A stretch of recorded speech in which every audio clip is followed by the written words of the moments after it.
Hi friends, welcome back to my channel. आज के এই দেখুন লাউ পোস্ত বানাবো। লাউটাকে কড়াই গরম হয়ে গেছে, লাউ কেটে নিয়েছি, পোস্ত বেটে নিয়েছি আর এই শুকনো লঙ্কা।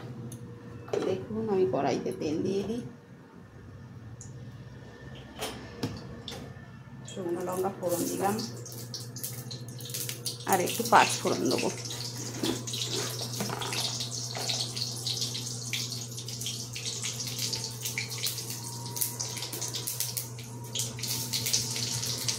খুব বেশি না, অল্প করে পাঁচ ফোড়ন দিলাম। তবে কেটে রাখা লাউগুলো দিয়ে দিলাম।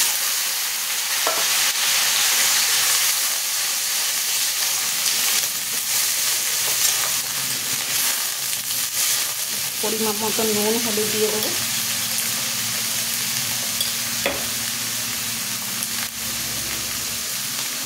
নুন দিয়ে দিলাম, হলুদও পরিমাণ মতন দিয়ে দেবো।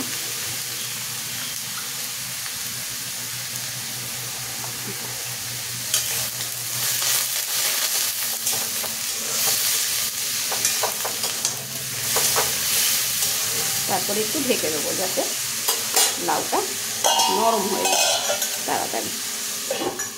ঢেকে দিলাম। একটু ঢাকনাটা খুলে দেখি লাউটা একটু নরম হয়েছে কি। ভাজা ভাজা হবে, তারপরে ভাজা ভাজা হয়ে গেলে লাউটা নরম হয়ে গেলে পোস্তটা দেবো। আমি পোস্তটা দিয়ে আরেকটু ভাজা ভাজা করবো, করে তারপর একটুখানি চিনি দিয়ে নামিয়ে দেবো। একটু মিষ্টি মিষ্টি হালকা ভাপ হবে, ভালো লাগবে খেতে।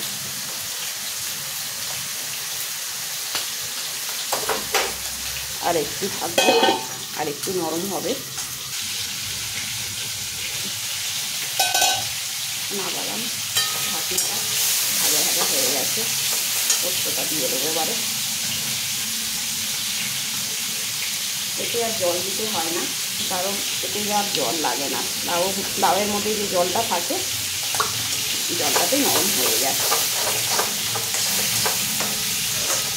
এইভাবে লাউ পোস্ত খাবেন গরম গরম ভাতে, খুবই ভালো লাগে।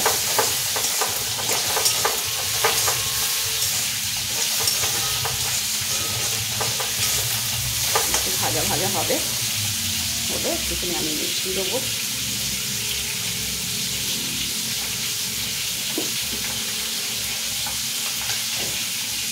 আমরা একটু মিষ্টি খাই তরকারিতে বা সবজিতে।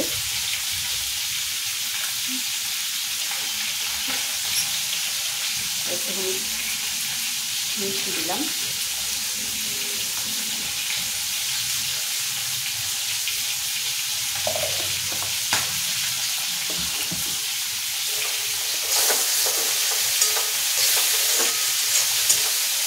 ভাজা ভাজা করে তারপর নামিয়ে দেবো।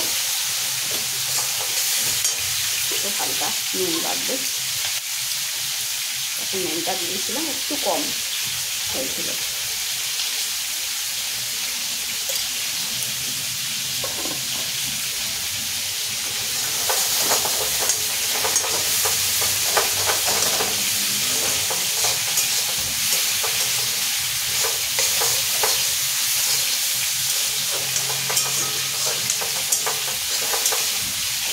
দেখুন হয়ে গেছে। শুকনো শুকনো এরকমই শুকনো রাখতে হবে। ওকে, বাই।